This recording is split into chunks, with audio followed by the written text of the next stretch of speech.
Hello viewers, আসসালামু আলাইকুম। Welcome to my YouTube channel. তো আজকে যে কারণে ভিডিওটা করতেছি, অনেকেই জানেন না। তো যে সকল নতুন খামারি ভাই বোনেরা আছেন তারা জানেন না কিভাবে মুরগির ভ্যাকসিন দিতে হয়। এই বাচ্চাগুলো 28 তারিখের বাচ্চা, আজকে 8 তারিখ, তার মানে 11 দিন বয়স। এই বাচ্চাগুলোকে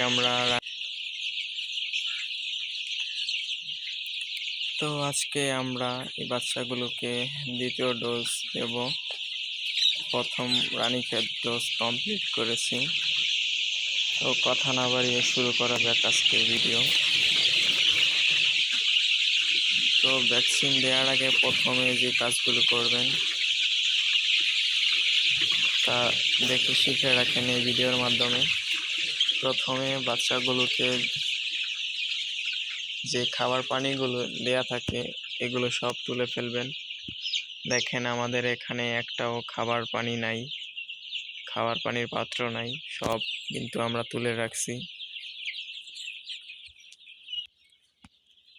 এই পাত্রগুলোকে তুলে রেখে ভালোভাবে ধুয়ে পরিষ্কার করে রাখবেন। পাশাপাশি ভ্যাকসিনের যে পানিটা আছে এটা কিন্তু আগে থেকে গুলিয়ে রাখতে হয়, কমপক্ষে 30 মিনিট আগে মিক্স করে রাখবেন।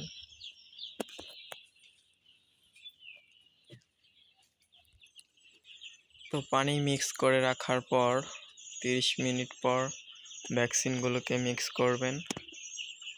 তারপর ভ্যাকসিন মিক্স করে দিয়ে দিবেন। ভ্যাকসিন মিশ্রিত পানি 2 ঘন্টা সময় পর্যন্ত খাওয়ানো যায়। তারপর কিন্তু ভ্যাকসিন আর কোনো কাজ করবে না। ওই পানিটা ফেলে দিয়ে আবার ভালোভাবে পরিষ্কার করে আবার যে কোনো একটি ভিটামিন দিয়ে পানি দিতে হয়। তো আপনাদের কাছে যে কোনো ভিটামিন ওষুধ থাকলে দিতে পারেন। আমার পরামর্শ হচ্ছে আপনারা এডি খাওয়াতে পারেন, ডাব্লিউএসও খাওয়াতে পারেন। এই 2টা ওষুধের যে কোনো একটা আপনারা খাওয়াতে পারেন। তো আপনার হাতের নিকটে যে ওষুধ থাকবে ওটাই কিন্তু খাওয়াতে পারেন, ভিটামিন ওষুধ হলেই হবে। খেয়াল রাখবেন ভ্যাকসিন দেওয়ার 24 ঘন্টার ভেতরে হ্যামোকোপিএস এই ওষুধটা খাওয়ানো যাবে না, যেহেতু এই ওষুধটা অ্যাসিড জাতীয় কোনো ওষুধই খাওয়ানো যাবে না।